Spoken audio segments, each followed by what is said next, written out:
we will get started, Aldo. So it's my pleasure to introduce Aldo Caronia. Do I have that right? Caronia. Caronia. I know So it's a hard one.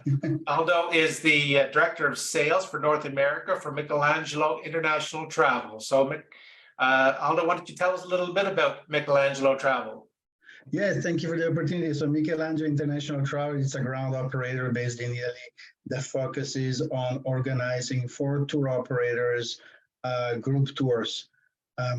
So from north to south, we organize custom itineraries for groups, and we take care of the starting from the transportations, accommodations, meals, sightseeing tours, whatever activities, entrance to museums, etc.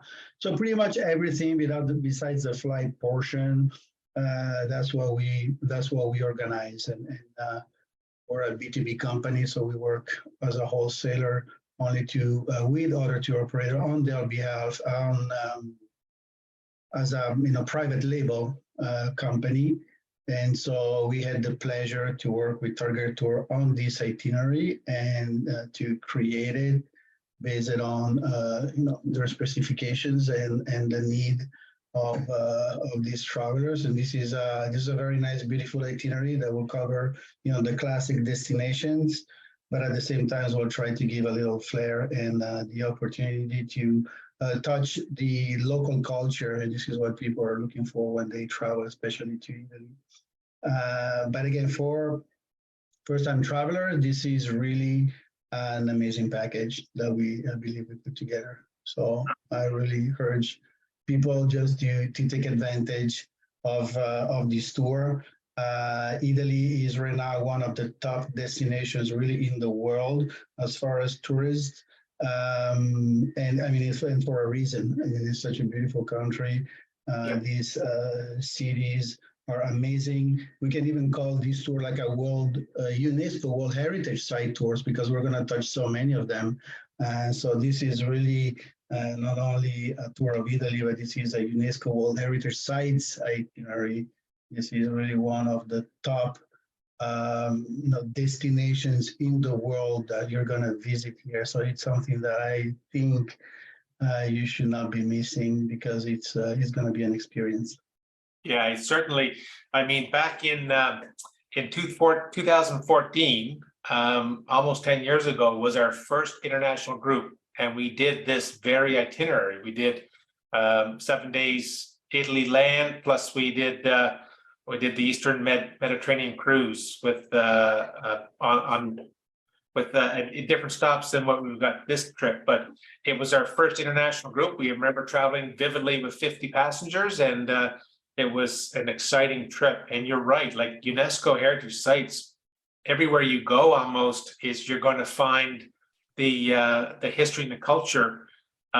You're walking in places that are 1,000 and 1,500 years old. So it's pretty amazing when you think of it that way. Yeah, this is something that I always say when I travel, people that travel for the first time with me in Europe, but in Italy in particular, is like, touch the walls. I mean, when you go to the Colosseum, touch it. I mean, this is something, a building that, over 2,000 years ago, someone else was touching. And to me, it's just amazing. Whatever you're looking is something. When you're in Venice, it's such a well-preserved town that you're literally looking what someone, thousands of years ago was looking. I mean, it hasn't really changed. So, and if you really think about it, it's unbelievable. And it's always, giving me goosebumps because again, you're not only going to visit a different country, but you're going to walk in the history, of humanity in a way. I mean, Rome is really what created the foundations of so many things in our civilizations. So it is it's amazing. But besides that, even the continuation after Italy, I mean, you're going to touch such amazing places. You're going to get a real taste of the Mediterranean. I believe that this is what this itinerary, will give you. A taste of really what probably the best the Mediterranean has to offer. And so you're going to have a taste of, art, culture, the sea, uh, nature. I mean, it's a very nice mix of everything. Yeah, no, certainly. It's like I said, I've probably been there probably 6 to 7 times already. And it's every time I go, I'm just in awe about, I got the picture of the Coliseum there right now, but just standing outside that Coliseum and looking up and thinking, oh my, am I really here, right? So, and then when you get inside and you actually hear the guy talking about what it was like back in that time when the Coliseum was in its heyday. Oh yeah, absolutely. And actually, it's something maybe not a lot of people know, but the Colosseum and the arena right in the middle, it is before the gladiators fight. It was they would fill it with water and it would turn out into a huge pool, and they would do real naval battles, with ships. I mean, Wow. can you imagine something like that, like, 2,000 years ago? It's something that we can even conceive probably to this day, Yeah. but this is what they were doing. They were doing battleships, war into the Colosseum, and after empty it, and now the gladiators comes in. I mean, it's something that's just unreal. But it is real. So it's Yeah. just unbelievable. This is just one of the many things that the guide will explain you in all these different destinations. There's just so much more than what you can see into a picture. So it's just really incredible. So we're going to talk about the itinerary, Aldo, and we're kind of going to go through it, kind of not necessarily day by day, but more so as the places that we're going to, like the cities and where we're going to visit. So let's start off with our first spot we're going to go, and it's going to be Rome. Popular city. Yeah, so Rome, the capital, so much history. Here we have a picture of the Vatican, which is a country within a country. Okay, the Vatican is an independent country. It's very tiny, and I think it's the tiniest one in the world. And so you'll be able to visit the square, the cathedral, and the inside. And on the right side, we'll see there was the picture of the Tiber River that goes through the city by night, which is very beautiful. Some amazing sites are the Trevi Fountain, which is what you're seeing right now. And this is again going to be a nice walk through the historical center. And you're going to see not the very famous Spanish steps as you're seeing right now. It is called the Scalinata di Spagna, and it's another very, very beautiful part of Rome. So this is all going to be part of a nice, slow-paced walking tour of the historical center. And as well is going to be also another area, which is the one of the Colosseum, which is called the ancient part of Rome. Okay. And so this is the ancient part of Rome. This is where we see here the beautiful Colosseum, UNESCO World Heritage again. You can see this is on the right, but the left side, right side, you can see the floor. Under one side is actually the floor, but you see all that part that is open air. Those are actually the undergrounds. That's where all the gladiators, animals, lions, were in that part. And it is, you have to think it's like a theater show. I mean, everything was planned, everything was organized, and gladiators were coming up. There's an elevator there, actually, believe it or not, that would take people and animals up into the stage to perform. So this was an amazing machine, not only a stadium, but really like a theater, an amazing machine made it of so many pieces of engineering working together. And again, one that is really amazed me that, like I explained before, they would fill this with water and do battleships in there. It's just unbelievable. So this is the ancient part of Rome. Next to it, you can see also some archaeological area called the Roman Forum. And this is the area of the Roman Forum. You can see very ancient temples of, part of them. And you're just going to walk. And these are where all the administrative buildings, government buildings were located. And so the guide will explain the whole history and what was happening here. So again, this is, like I said before, when you walk into history, when you're looking at things that people were looking, and if you think about how many years it's just so well preserved. So yeah, it's something that I like sometimes just to touch. It gives me a little goosebumps to touch something that probably who knows who else was touching it, over 2,000 years ago, like me right now. So again, this is going to be a nice, walk into the ancient part of Rome. Yep. And I think it's, anytime I've been there, I've always learned something new about this area, about Julius Caesar and especially in the Colosseum. I mean, it's we had some good guides there that told us exactly what it was like back then in those times with the gladiators and the lions, and it was pretty brutal. So it was a hard spot to be, hard life to be living in. But it's nice to go back in that history and go back, and they're still excavating, right? They're still digging up ruins. They're still looking for things. Things are coming up. Pretty much every year. Maybe not very huge, big monuments, but there's still some little treasures here and there that come up. And actually, honestly, the problem of Rome, and this is the problem of Rome being a modern city, is like anytime and this was the problem when Rome built the subway system, because everywhere you dig in Rome, you'll find something. And so the problem is now everything has to stop. We have to look at what it is. Can we go ahead with the constructions, or this is such a an amazing part of the history that we need to preserve. So that's the problem of Rome. And anywhere you dig, you're going to find something that is of an archaeological relevance. So it's just incredible. So every time, there's something that comes up, new treasure, new discoveries, new ancient Roman houses, artifact or clues that help the historians to really understand how life was at the time. And so there's always something to learn. And you mentioned walking, so if you're interested in this tour, we do suggest having comfortable footwear. Don't buy a pair of sneakers a week before you go. You want to have those broken in at least a month, so they're very comfortable, so that you don't get any blisters when you're walking.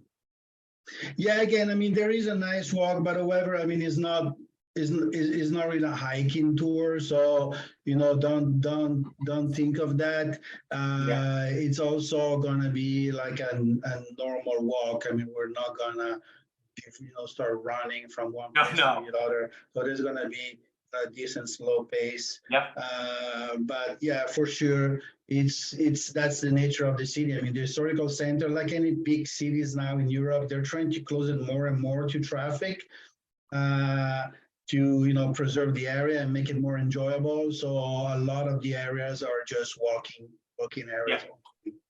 Perfect. So this is why we walk from places to another. But it's also a perfect way to just enjoy the city and different part of the city that connects these amazing historical sites one to another. Yep. No, it's great. And also food, right? Food and wine. It's still it's amazing in Rome, but whenever you get out to the country, it'll be nice as well. Yeah, I mean, I can only say stay hungry, my friend, because you're just gonna eat.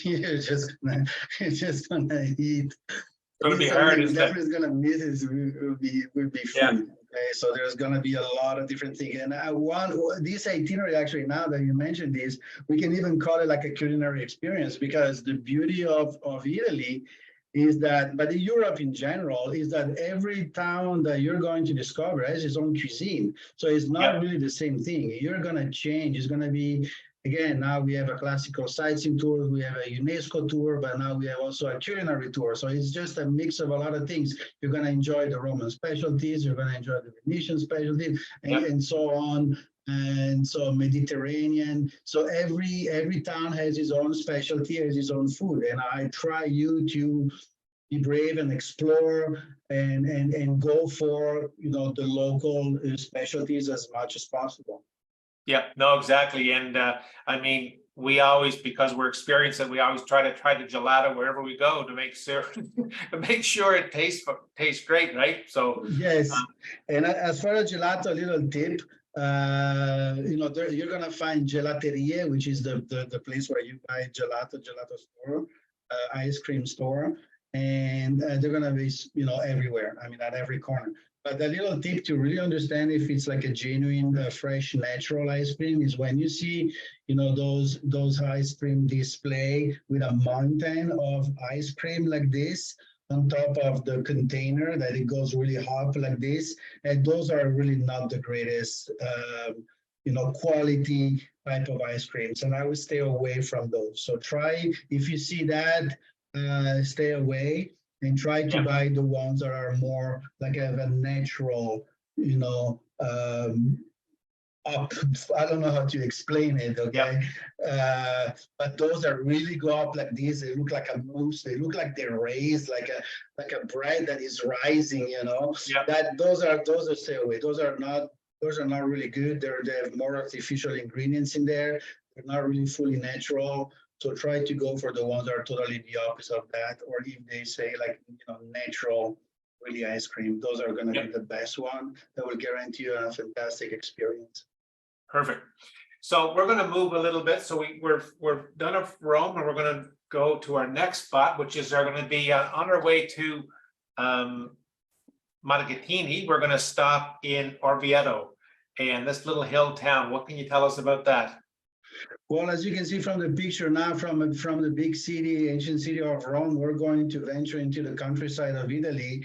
And I mean, these are just the picture perfect towns that you see in movies, that you see in the postcards and magazines everywhere. And this is exactly how you can see here. I mean, there's really just this hilltop town, in the countryside. Orvieto is very famous for the cathedral that you see here on the right. Is one of the most beautiful cathedrals that we have in Italy.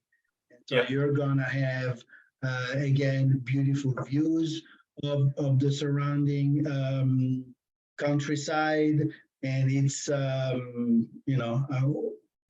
one of the famous town in the region of Umbria. So from one region of Lazio, where Rome is located, now we're moving to another region. It's called Umbria, and again, this is exactly where you're going to experience this, beautiful historical village on top of a hill. yeah, That will give you this experience. It's going to be a completely different type of constructions, buildings, and history compared to Rome. So again, your journey continues in discovering something different all the time. yeah. And this is one of those visits that it's not a guided tour. You just have to go on your own for a few hours, have some lunch, and also pick up some souvenirs.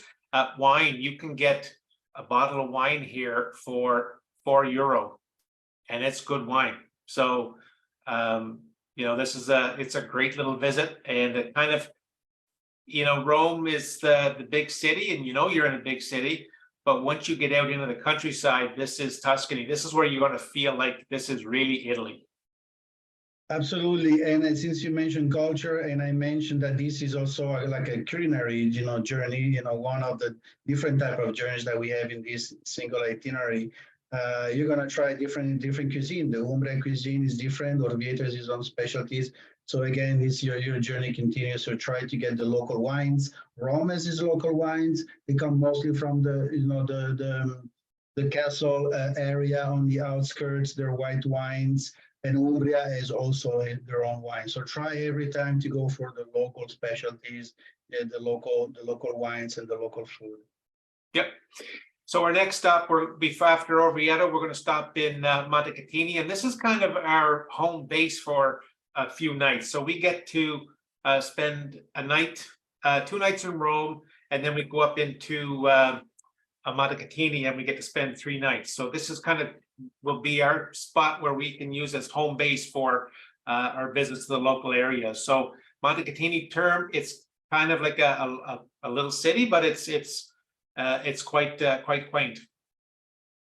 Yeah, it's known since ancient times for the particular quality of the waters, of course, for the thermal waters, again, UNESCO World Heritage Sites, you know, architecture and especially the special springs that they have. So this is a town in Tuscany, very nice locations from which that we use a lot as a base for groups because you can reach a lot of these different destinations without Yep.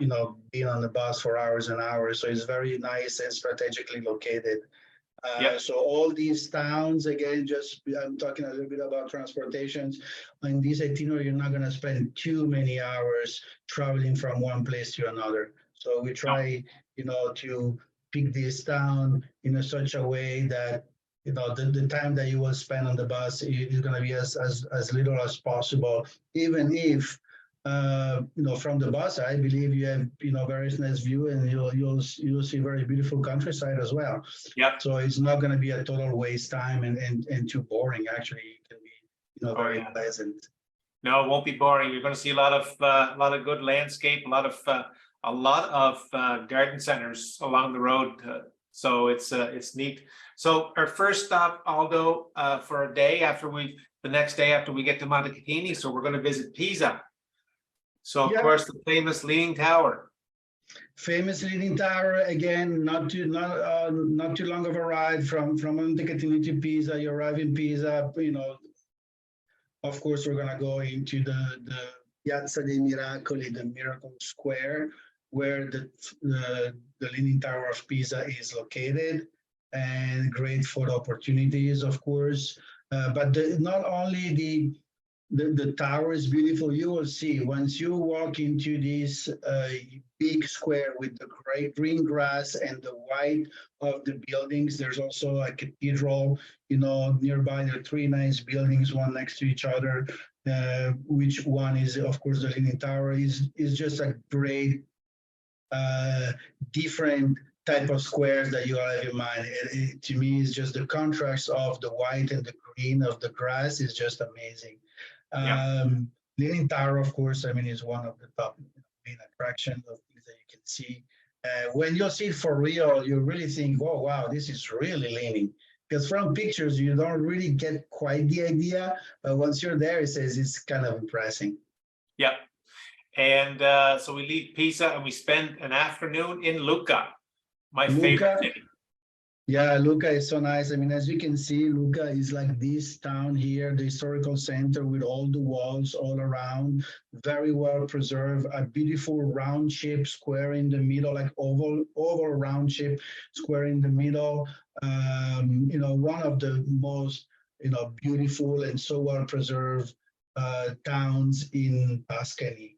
So it's just very beautiful, to walk in there. It's a small town, so you don't really need too much time really to visit it, but it will be very, you will discover the charm of it, that's for sure. And I think after this, after we visit Lucca, we've got a stop in a winery. So we get to visit a vineyard and have wine tasting, and also have a dinner there. So it's I think Italy is very famous for olive oil, and if we've anytime we go, we always bring some back. Oh, absolutely. And I do the same. There is so much that you can take, on your luggage as far as weight, but I try to, keep all the unnecessary things and leave space always for a few bottles. And so I always factor that in, that when I need to be back, I need extra free weight that I'm going to fill with this, with the wine and olive oil, because it's going to be definitely unique. This is going to be another nice experience. Again, your culinary adventure, will proceed. You will discover something that, again, is local, that is Tuscany cuisine, that is Tuscan wine. So, again, we have all these vacations within the vacations that will, continue and evolve basically every day. Yep. Next up, we're going to be going into Siena, and it has a famous square Aldo, what's that square about? Yeah, the square is very famous. It's a seashell shaped square, and it's not flat. It's actually some inclination. It is very famous, first of all, for its shape because it's very unusual, uh, and also because every year, twice a year, we have a horse race, and this is the two main events of the city. The whole town is out. It's really like a madness type of day that unless you're really local, I would not really recommend. It's really like not too much crazy, in my opinion. This square will be full of people in the center that you won't even be able to move, and they do a horse ride of only I think three or four laps. So it's a very short few minutes, but it could take hours because the start is actually very important. There's a whole procedure about that, a whole strategy on how you're going to start the race, and I'm not going to explain. There's actually a beautiful series on Netflix, I think, that you can research about that it will explain among these, different activities on what the palio race is. So it's something really fascinating that I encourage you to do your own research about this race. It's really fascinating how it started. It's so old. But again, this town is going to be another medieval town. Beautiful walk among the buildings. Different again architecture, different colors, especially on the buildings that you can see. So it's just going to be another fantastic experience throughout this itinerary. Exactly. So, and the second half of this day, we're going to go to the San Gimignano. I think they call it the medieval Manhattan, and they were famous for their towers. They had a lot of towers at one time. Yeah, I mean, you can see from the picture, I mean, there's so many towers, and the reason why there are towers is because the nobles' families, they used to build their own tower. And of course, they wanted to show that they were richer than the other by building a tower taller than the others. And so there was like this competition in building, high towers. So a lot of them are still very well preserved. When you'll see the town outside, you will really have this amazing idea of why we call it the Manhattan of Tuscany. And this picture doesn't really, you don't really get the idea from this picture, but when you see it for real, you really understand it's just amazing. And again, here it is more medieval. The constructions, you can see from the picture, less, I would say, less ornaments, okay, more simple architecture, and you'll see again a difference between the other towns, the Siena in particular, and with San Gimignano. So everything is always, evolves and different architectural styles. Yeah, no, it's quite nice. So we are leaving Montegatini and we're on our way to Venice, but we're going to stop in Florence. And here's the famous Ponte Vecchio Bridge. Ponte Vecchio, absolutely. This is one of the most, famous bridges in Italy, as you can see. Now there are a lot of shops. It's a bridge that connects the two, main part of Italy, and great photo, opportunities in Florence. I mean, Florence is just the capital of the Renaissance. Amazing building views. The river is really part of the city with all the bridges, as you can see from the picture. So you'll have an amazing experience. It's a big city. I mean, it's definitely, also a modern city. A lot of people live there, but when you walk in the historical center, I personally have the feeling that it's a small town. So it has like these two things, together. But it's just, again, one of the greatest capital, main cities in the world, very international. No doubt that you're going to see a lot of Americans, but not only tourists, like people that live there. I mean, it's a city that, in general, North American people look into when they want to move into Italy. So it's very, very international city. It's just beautiful. Yeah, no, exactly. So then the next so after Florence, we go to Venice for the night. And I mean, we're going to see a little, just to get a taste of Venice while we're there. And then this is your hometown, right, Aldo? This is my hometown. Yeah, it's where I was born, and I mean Venice again. I think among all the cities, this is where, in my opinion, not because it's my hometown, but you will walk into history. I mean, here, whatever you've seen, this is how Venice was. It really hasn't changed much.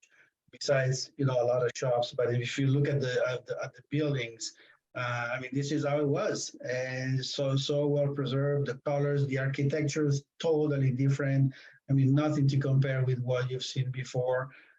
So again, it's going to be a nice, completely different venture. The air is different. You're in a lagoon.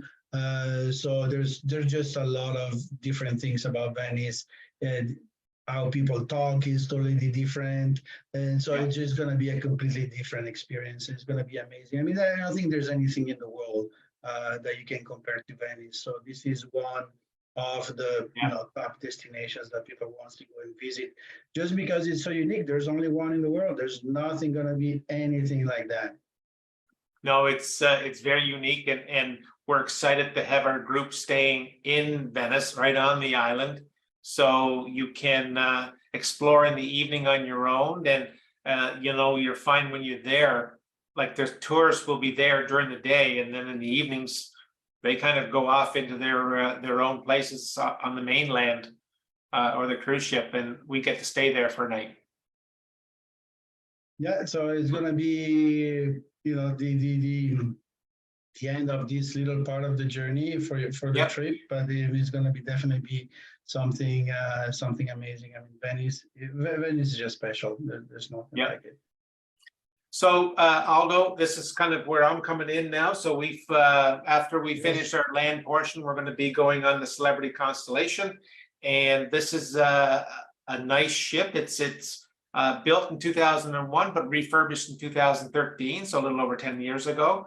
And this is a cruise ship with a little over 2,000 passengers. So I think that's a perfect size when we're talking about taking a group on board.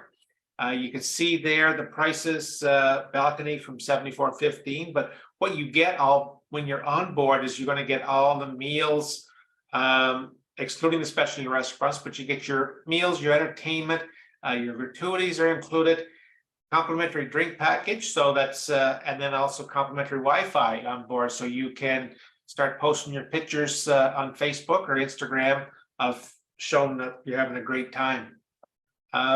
This cruise goes out of Ravenna. So our first stop is going to be Dubrovnik in Croatia, which is a small population of 42,000.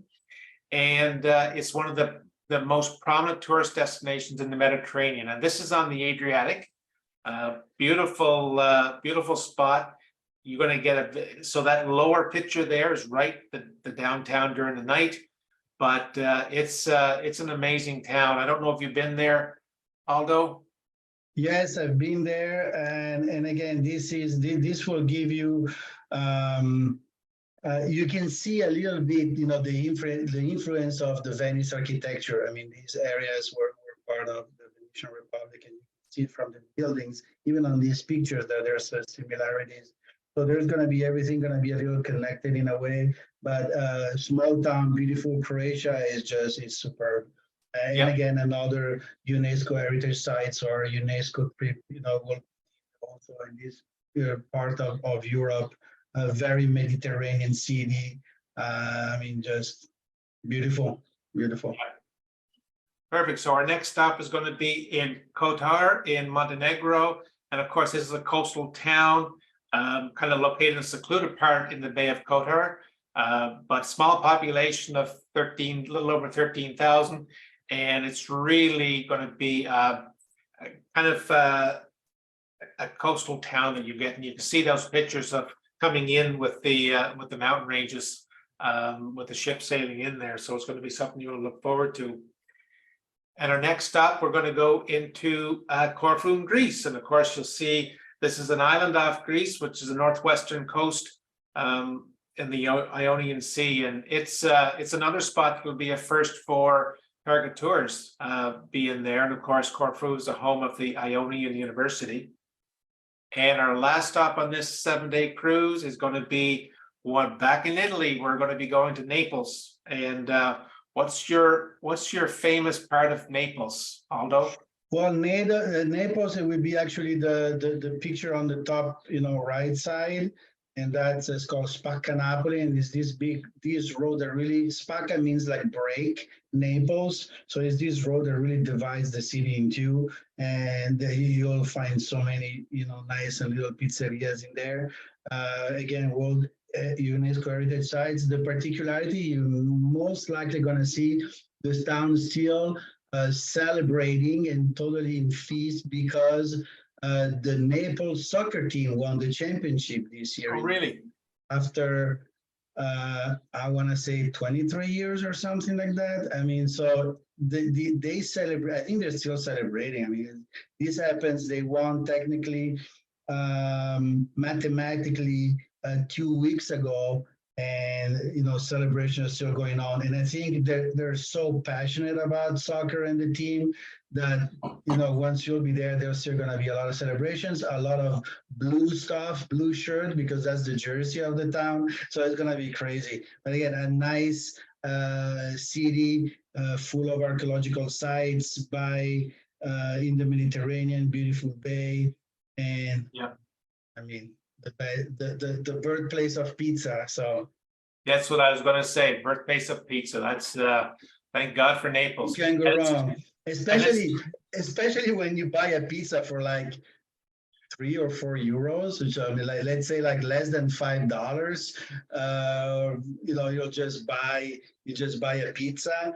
It's just, and one thing that I actually recommend that you cannot find it in North America unless they're really very particular place, but so far I didn't find it, is the fried pizza. And that's one of the most ancient, type of pizza in Naples. And you'll find in a lot of places along the road. And yeah, it's try it because it's something definitely amazing. And I don't know if you saw, I mean, some people saw it again. I think it was on Netflix again, the Stanley Tucci series about Italy that yes, was very famous, or was on CNN, and now I can't remember. But anyway, he did that series, and when he was in Naples, he was blown away by the fried pizza. And it's something that, I mean, the regular pizza now in North America, you'll find it, and you have an excellent quality. But the fried pizza, I think it's something that you still find only in Naples. So it's something that I would suggest you, eat.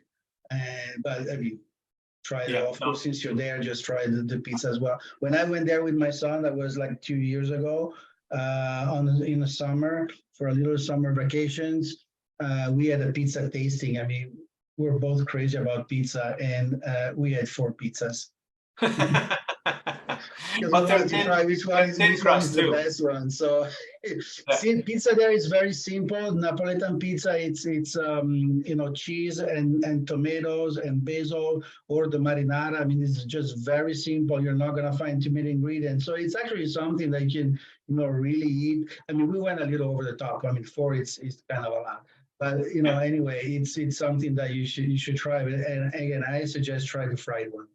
Yeah, and I like Naples because it's close. If you want to do a tour down to Sorrento and Positano, or if you like the history of going up to see the ruins of Pompeii. Absolutely, ruins of Pompeii, they're very close. It's a nice strategic locations to do some other excursions.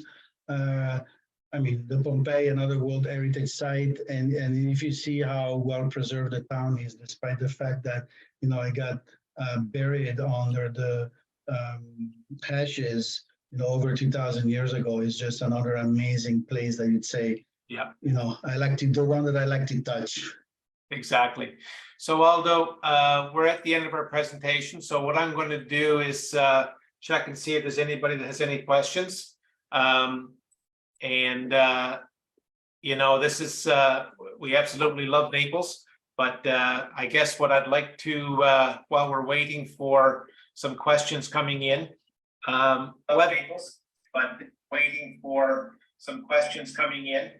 Let me get that fixed. There we go. What the weather? What can we expect in the weather at that time of year in October, mid to late October? Beautiful. In my opinion, is one of the best seasons to travel. July and August are, very hot and sometimes probably too hot to go around, walk and go into the historical centers of towns. October is just very nice, especially when you're going to be in Tuscany. You're going to be able to experience the new, fresh wine, because the harvest happens, depends on the grapes and the regions, but usually September and sometimes, in October. So, in those destinations, you'll be able to try really the fresh wines. Yeah. And so, it's just going to be nice weather, not too hot, not cold. Is probably one of the most enjoyable weather that you can have when you travel to go to Italy. Yeah. And you mentioned a good point there.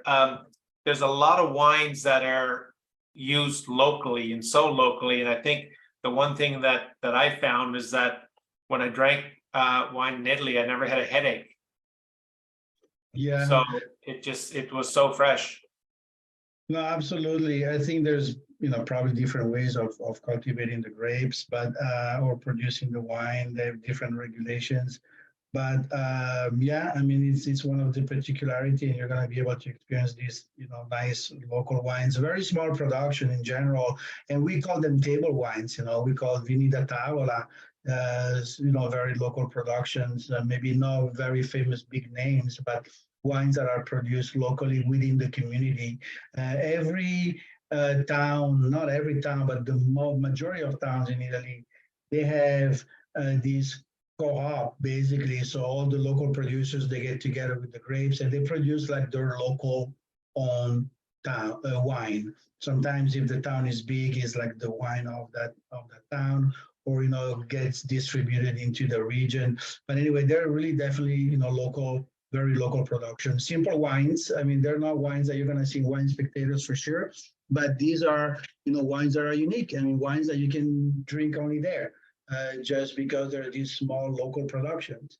And that's what I would suggest in trying. Again, like my point before, I said, try everything that is just local. Yep. No, exactly. So that's kind of comes the end of our presentation. If anybody has any questions after tonight, just please let us know. Reach out to Caitlin or Lindsay or myself, and we'll certainly be glad to answer any of your questions. And looking forward to our group going in October on the Italy and Eastern Med cruise, and kind of returning almost 10 days. So Paul Max has the questions for the tour is October 23rd till November 6th. And it's late fall, so you'll have all the good weather pretty much used up here, and then we'll be able to enjoy Europe at its best. Paul, the cost, I think we mentioned earlier, $78.15 for a balcony, and it would go down there from Ocean View and inside cabin. But about $78.15 is the cost for the balcony cabin. Okay, and you're in the Adriatic, so it's beautiful any time of year, but we won't be there in the stifling heat of summer, but it'll be at the end of their tourist season. So it'll be a great time to visit Italy. And of course, as we mentioned before, that you're going to see a lot of the country. And the cost, yes, Paul. So the cost do include air travel right from the Maritimes. So perfect. So thank you, Aldo. We are excited about working with you and Michelangelo International Travel, and we are excited about going back to Italy. So thank you very much. Appreciate your time, and look forward to seeing you again. Thank you, everybody. I'm jealous for everybody that's going to go on the trip and enjoy it. Great. Thanks very much. See you, everybody. Bye. Bye.